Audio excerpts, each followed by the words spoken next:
Alors, shalom, mes précieux frères et sœurs en Jésus-Christ.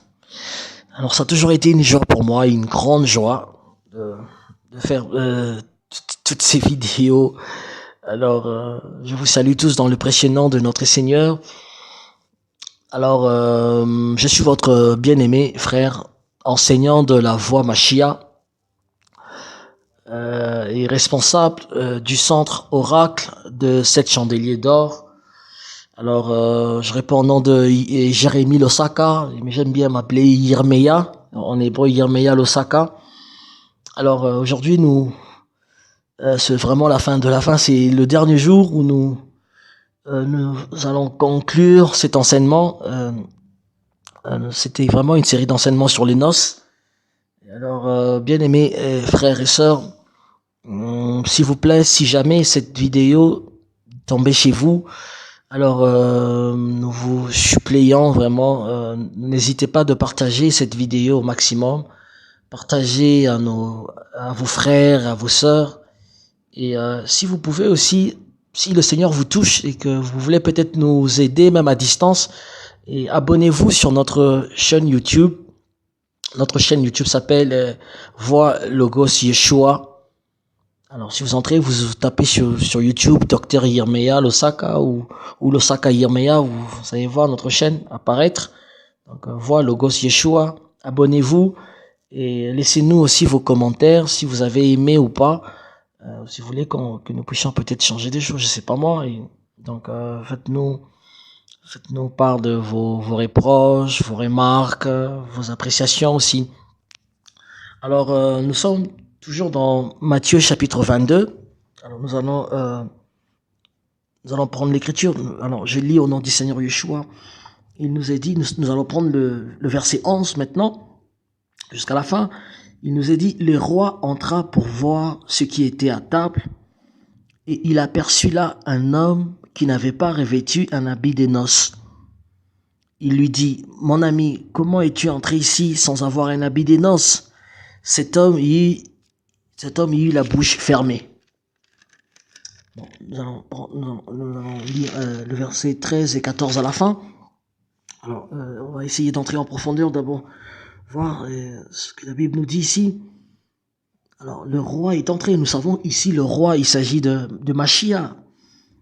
Ça fait même dans la pensée, dans la pensée messianique, le Messie, le roi, le Messie, c'est Machia, c'est Jésus. Parce que lorsque Jésus raconte cette histoire, c'est-à-dire cette histoire ne se passe pas sur la terre. Il est en train de raconter, c'est-à-dire c'est un événement qui se passe quelque part, c'est pas sur la terre. C'est-à-dire on peut dire au ciel. Ouais. Donc cette histoire ne se passe pas sur la terre. Le roi entra pour voir ce qui était à table. Le roi Mashiach, Yeshua lui-même, il entre pour vérifier, sûrement pour saluer ses invités d'honneur. Non. Alors il aperçut un homme. Il voit un homme. Il est là, mais alors, moi, ce qui m'a beaucoup plus frappé, c'est d'emblée, Yeshua appelle cet homme, il dit mon ami. Il appelle mon ami. Nous sommes dans le verset 12. Donc cet homme n'était pas étranger. C'était un bon frère. Cet homme fut un bon frère, voyez, sur la terre, tout ça. Parce que Yeshua l'appelle mon ami. Et j'ai essayé un peu de creuser, de voir c'est que le grec, c'est qui est écrit, c'est qui est marqué en grec. Et en grec, c'est eteiros, ami. Eteiros, qui signifie eteiros, ami en français. Et cela signifie c'est homme du clan, homme du même clan et homme de la même famille. Homme du même clan et homme de la même famille. Donc le Seigneur Yeshua a reconnu quand même que cet homme était de sa famille. Et parce que nous savons que en Yeshua, nous sommes une grande famille. Et c'est quand même, c'était pas n'importe qui cet homme. C'était pas n'importe qui. Et c'est pour cela que le Seigneur l'appelle mon ami. Mon ami, comment es-tu entré ici sans avoir un habit des noces? Mon ami. Il n'était pas étranger, cet homme, bien-aimé, et frères et sœurs. Et cette histoire d'habits, nous savons que nous portons les habits pour couvrir notre corps. Et nous savons que le corps et l'habit ont une certaine intimité. Donc, on peut facilement reconnaître quelqu'un par sa façon de s'habiller. Par exemple, je vais essayer un peu de tacler nos sœurs. Permettez-moi, bien aimé. Donc, une femme mariée ou une promise, c'est-à-dire une femme qui est fiancée, elle ne s'habille pas comme les filles de la rue. Elle ne s'habille pas n'importe comment. Je suis désolé, frère. Hum. Vous savez, j'ai été invité dans une église. Je crois, il y a déjà plus d'une année. Je suis entré dans cette église et je vous dis, même déjà à la porte. Il y a une sœur, elle est venue me voir, elle m'a dit non, frère Jérémie, c'est vous, on nous avez annoncé que vous arrivez. Est-ce que je peux vous raccompagner à l'intérieur? Mais elle avait l'air de tout sauf d'une bonne sœur. J'ai dit mon Dieu, mais est-ce que je me retrouve est-ce que je suis dans une église? J'étais en train de regarder, j'ai vérifié si peut-être que je me suis trompé ou je suis allé tomber dans la gueule du loup. Voyez-vous, et donc elle était vraiment habillée d'une manière, je vous dis, indécente. J'avais honte de moi. Je dis, mais mon Dieu, mais pourquoi?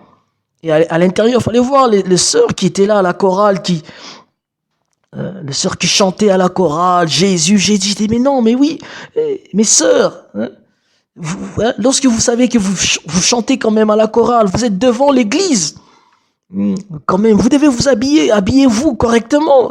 Mais s'il vous plaît, mes sœurs, vous êtes devant l'église là. Souvent, même, ils étaient à côté de la chair. Habillez-vous décemment quand même.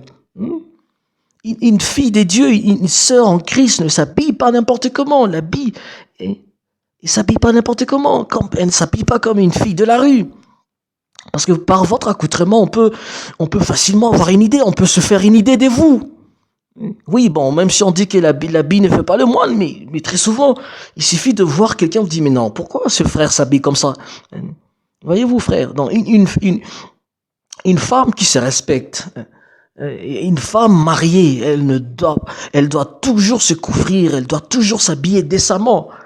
Et là, je vais tacler aussi je vais tacler aussi le frère. Eh ben, c'est pareil pour les hommes, hein. C'est pareil pour le frère. On fait pas le fashion à l'église.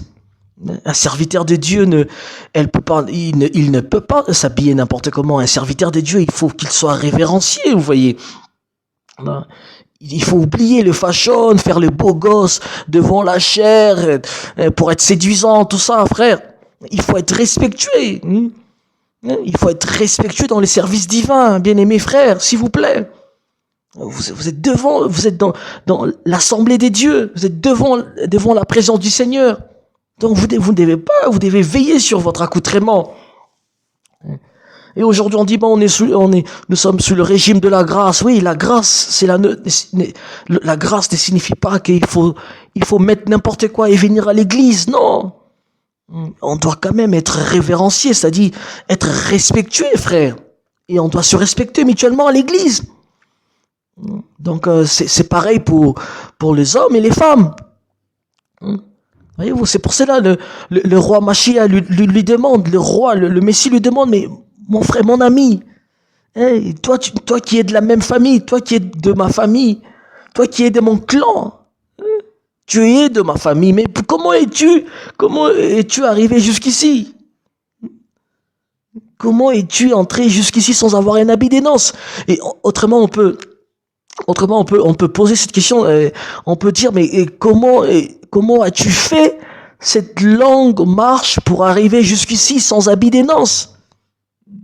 Bien-aimés frères et sœurs, j'ai toujours dit que la vie chrétienne est une marche. Nous sommes dans la voie. Nous sommes sur une voie.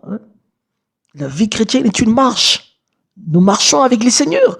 Comment as-tu fait cette longue marche pour arriver jusqu'ici sans habit des noces? Tu as quitté les mondes. Tu as accepté de marcher avec le Seigneur. Tu as accepté d'abord de prendre l'invitation parce que si vous allez vous rappeler que lorsque nous avons commencé cet enseignement, on avait dit que les premiers invités c'était des Juifs et la plupart parmi les Juifs, ils avaient dit non. Et les seigneurs étaient obligés de se tourner vers nous, les gentils. Frère, nous avons dit, on a dit oui. Nous avions dit oui au Seigneur. Nous avions dit, Seigneur, nous allons marcher avec toi. Et nous avons pris la décision de marcher avec les seigneurs, de laisser nos vieilles traditions pour marcher à sa suite. Comment Comment peux-tu faire une longue marche? Tu laisses tout.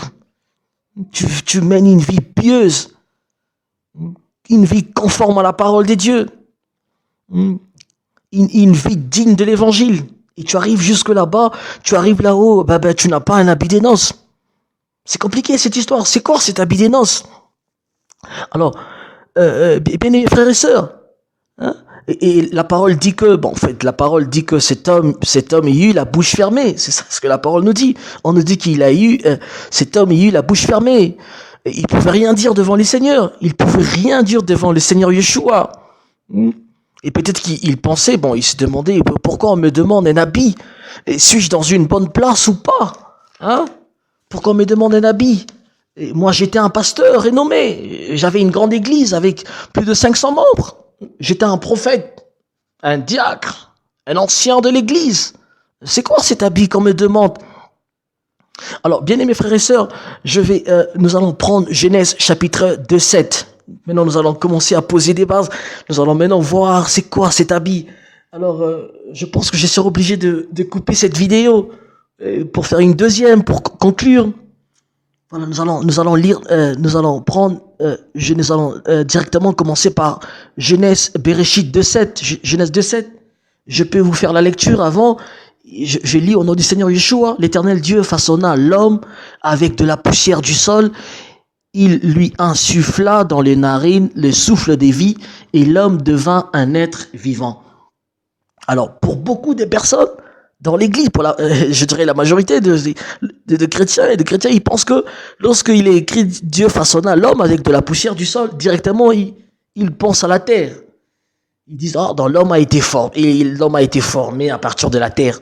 Alors, bien aimés frères et sœurs, je veux vous montrer dans la parole, par la grâce des dieux, qu'il ne s'agit pas de la terre. Non, il ne s'agit pas de cette terre que nous piétinons, parce que en hébreu biblique, lorsqu'on parle de la terre, cette terre que nous piétinons en hébreu biblique, c'est dit Eret. Mais nous allons voir que lorsque Dieu forma l'homme, lorsque Dieu forma l'homme avec de la poussière du sol, on nous parle de Adama. En hébreu, on ne parle pas de Eret. Eret, c'est la terre que nous piétinons. Cette terre qui est palpable, qui est visible. Mais Adama, c'est pas cette terre. Alors nous allons revenir dans une deuxième vidéo. Merci beaucoup et merci. Shalom, que Dieu vous bénisse.